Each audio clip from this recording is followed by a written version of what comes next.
Just me to choose my first run in 4 weeks to be in the rain. In this video, I have not been running for 4 weeks due to injury, pissed off nerves, nose breathing and taping my mouth at night. That sounds interesting, keep watching. So this is my first run in over 4 weeks. So I've been injured. Discovered the issue with my leg. I was getting out of the shower, drying my leg and felt like a burning sensation down the front of my shin, I guess, the right of the shin bone. And previously to that I had, I guess, numbness on top of my foot. That had cleared and that was a couple of months ago and I didn't really think too much about it. I just carried on my training and my mileage had been increasing. The Water of Leith run, I actually ran that twice over 2 weekends and there's over 15 miles each weekend, which probably didn't help, which made me think then, is this a stress fracture? And I guess your mind just goes to the worst possible scenario. So I booked an appointment to see an orthopedic surgeon to get my leg checked out. Generally with stress fractures, x-rays don't show anything up. It may not show anything up until later when you see, we're talking like weeks later, I thought there was extra bone healing in that area, which would expose the fact that it was a stress fracture and you would normally need an ultrasound. I had 3 weeks to wait from booking the appointment with the orthopedic consultant, 3 weeks to rest and worry about what might actually be wrong with my leg. So I rested up for a few weeks, started to do some foam rolling and mobility. It's quite funny. I'm more inclined to do all the foam rolling and mobility exercises when I'm trying to recover from an injury. I seem to be less good at doing it when I'm trying to prevent it, which is what I need to become better at now.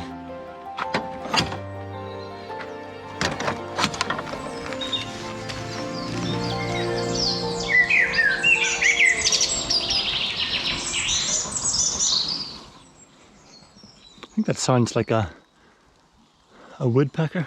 Back to my story. So I booked an appointment, had to wait 3 weeks to see the consultant and finally got to have my appointment last Thursday. So I drove up, got to meet with him. In fact, the consultant was a fellow Northern Irishman, which was good, and had an interest in sports injuries, had a lot of work with rugby teams, so I thought that was a good option when I was choosing. But he was really good and did some tests, got me to walk up and down, and ultimately didn't think it was a stress fracture. Felt that it was an issue more with my nerves. The location in front of my shin where it was burning, and also the fact that I had numbness on top of my foot corresponded with the same nerve which comes down the front of the shin and across the top of the foot. And the technical term he was using for this was basically the nerve was getting pissed off with all the stress that I was putting through with the increased volume of mileage. He has recommended I get some physio and hopefully that will resolve the issue. It's getting a bit dark in here. So I think where I go, head out into the walled garden here. So I've learned something. The sensations I was getting on my shin and my foot is not something I've had before, so I was definitely concerned. I'm used to sort of aches and pains from running over the years and how to treat those. I've actually got myself a book called Becoming a Supple Leopard, Dr. Kelly Sterrett, and he has various sort of exercises in there, mobilization and basically working the muscles and the tendons and ligaments to loosen them up if you've got injuries and damage over time. So it was good to hear that that was not a stress fracture, and I've been working on mobility, foam rolling, which is particularly sore on my calves. Not sure if you can hear, but this tree is just full of bees. It's a willow tree. Just like a constant buzz. You can hear that.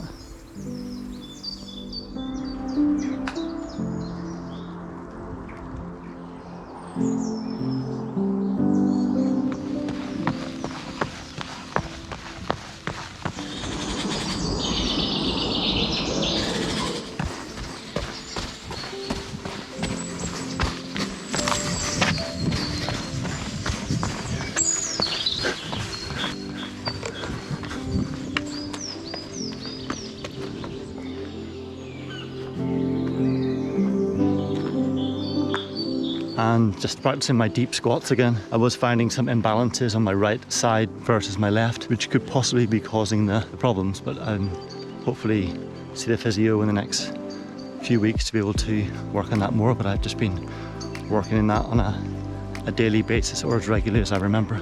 But I've also been reading a couple of books on breathing, predominantly nose breathing. And I'd read the Born to Run book by Christopher McDougall years ago when he talked about the Tarahumara Indians in Mexico who breathe through their nose the whole time and are able to run 50, 60 miles a day, recover really quickly and do the same the next day. So there was definitely something that I was aware of, and I had tried it but just wasn't able to run the pace that I was used to, and so went back to my regular mouth breathing whilst running, like I imagine most people do. But recently I've been reading The Oxygen Advantage and Breathe, and they're basically talking about the benefits of nose breathing and the fact that it's almost like 100% necessary to nose breathe to be healthy, just in general, at rest, never mind whilst exercising. On today's run I've been trying 100% nose breathing whilst running, which just caused me to slow down, which is not a bad thing whilst I'm recovering and building up my mileage again slowly. And it seems from what I've read there's a lot of benefits to nose breathing in general. So I'm still learning about this stuff, so I'm by no means an expert. I recommend if you want to find out more that you read the books. I put links to those in the description. And like with all these things, I'm not an expert, so things that I do try, I recommend that you read up on them. If in doubt, consult a doctor or medical expert before you do them. And breathing through your nose in general is a healthy thing to do. Whilst exercising, it was definitely more difficult. So for a lot of people, depending on your level of fitness and other underlying health conditions, it may not be something that you are able to do or should be doing in the short term. And the other thing was taping your mouth at night whilst you sleep. I always find that I would wake up in the morning with a really dry mouth, so I know pretty high confidence that I breathe through my mouth at night. And from what I was reading, this is not really good for your body to be breathing through your mouth generally, so I've been taping my mouth, which is something that a lot of people think is a bit extreme, a bit crazy, but I don't tape my mouth entirely, just the middle of it. The guy in the Breathe book talks about this, and also in the Oxygen Advantage. So I've been trying that, and I wake up in the morning without a dry mouth. The tape does come off sometimes, but it's been working really well for me. Not having a dry mouth in the morning is always a good thing. So I'll let you know how that goes as I do more runs. This is just my first, of course, as I rehabilitate, and I think I'm going to leave it there for this video. I think there's enough talking.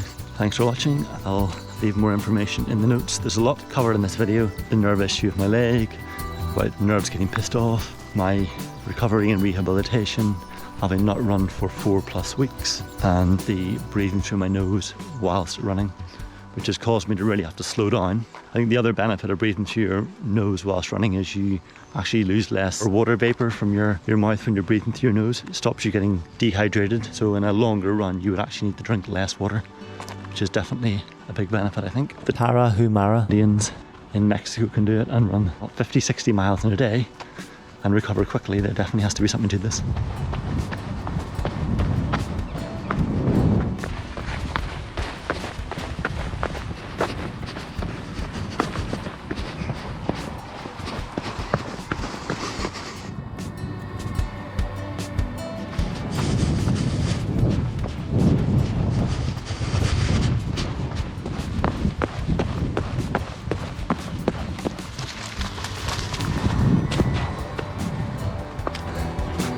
Made it.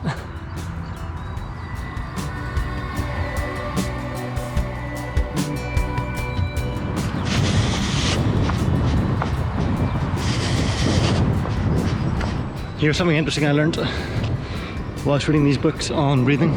Supposedly both your nostrils are not always open at any one time, and I'd always had issues with blocked noses and had an operation to help open the airways when I was like a teenager. And I've noticed recently, now that I've been paying attention to this, is the fact that sometimes my left nostril is clear and my right is closed, and sometimes vice versa, my right will be open and my left will be closed, and this seems to change throughout the day. I do notice this happening. Sometimes my left is clear, sometimes my right is clear, and vice versa, and the other is closed. So in no time are both clear at the same time, which is quite interesting. And I'd always thought, oh, this means I'm always blocked up, but supposedly this is normal. Let me know if you like these kind of videos and want to see more of them. A bit more of me talking and just sharing the stuff that I'm trying for my running, training, and just general sort of health and well-being. That's enough for today. See you in the next one, and thanks for watching. And as always, feel free to subscribe and like if you enjoy these videos. It always helps.